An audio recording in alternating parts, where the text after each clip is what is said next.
Le niveau 1A, où l'enfant, avec le ballon, ne fait que l'attraper et le lancer. On va être attentif à ce que cette faculté de lancer-attraper dure peu de temps. Maximum à la deuxième seconde, le ballon doit quitter les mains de l'enfant.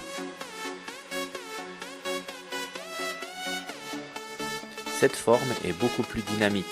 Dès que le ballon passe au-dessus du filet, l'enfant doit quitter le terrain par une des 3 lignes qui le séparent.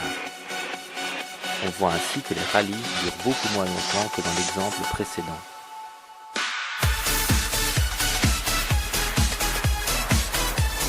Dès que l'enfant a joué au-dessus du filet, il doit effectuer un déplacement avant ou un déplacement arrière. Cette composante existe dans le vrai volleyball et il faut confronter l'enfant à cette notion de l'espace qui est très difficile à maîtriser.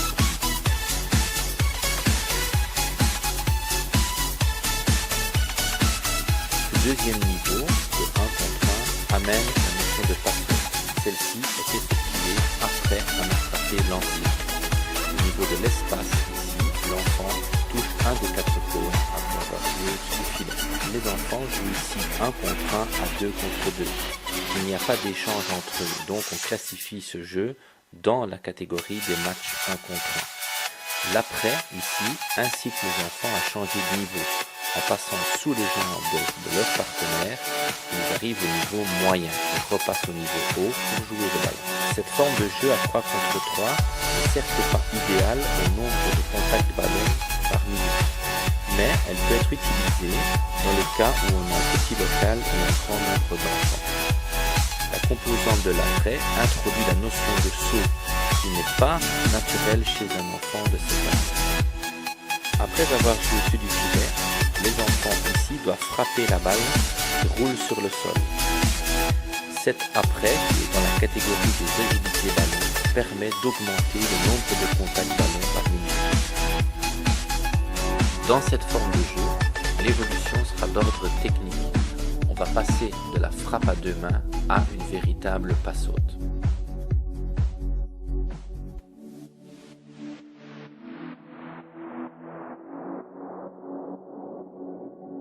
Ce niveau de jeu se caractérise par l'utilisation de la passe après 1 ou 2 rebonds. On pourrait croire que ce niveau serait une régression tactique au niveau de la lecture de trajectoire. Mais c'est un passage obligé au niveau de l'amélioration de la technique de la passe. L'enfant a beaucoup de temps à sa disposition pour positionner son corps par rapport à la balle. Dans ce type de jeu, l'équipe a le choix du moment où se déroulent les 2 rebonds. Soit ils ont lieu avant le premier contact, soit un rebond avant chaque contact.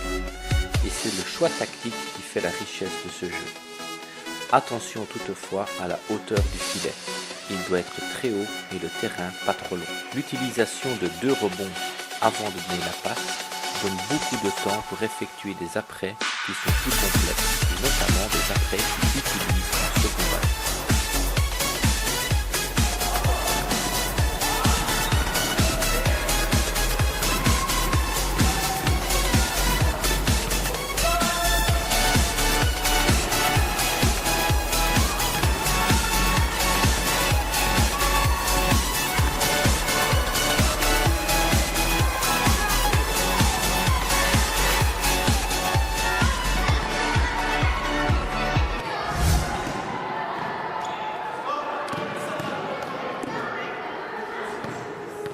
Une évolution est de diminuer le nombre de rebonds avant la passe. Donc ici, vous avez le rituel, un rebond, passe de contrôle, passe haute. C'est un jeu très lent, mais il a l'avantage de permettre à l'enfant d'effectuer un grand nombre de touches de balle en peu de temps.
Ce jeu serait le maximum que l'on pourrait demander aux enfants.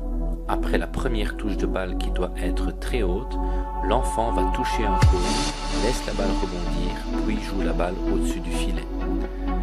Cela s'appelle au niveau tactique la décentration visuelle, c'est-à-dire l'enfant quitte la balle des yeux et revient près de la balle pour la mettre au-dessus du filet.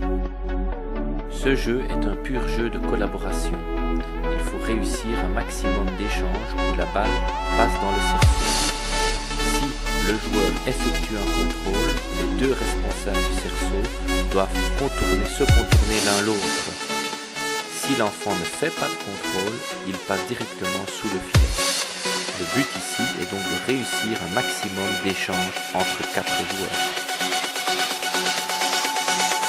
Oh, never mind. Oh,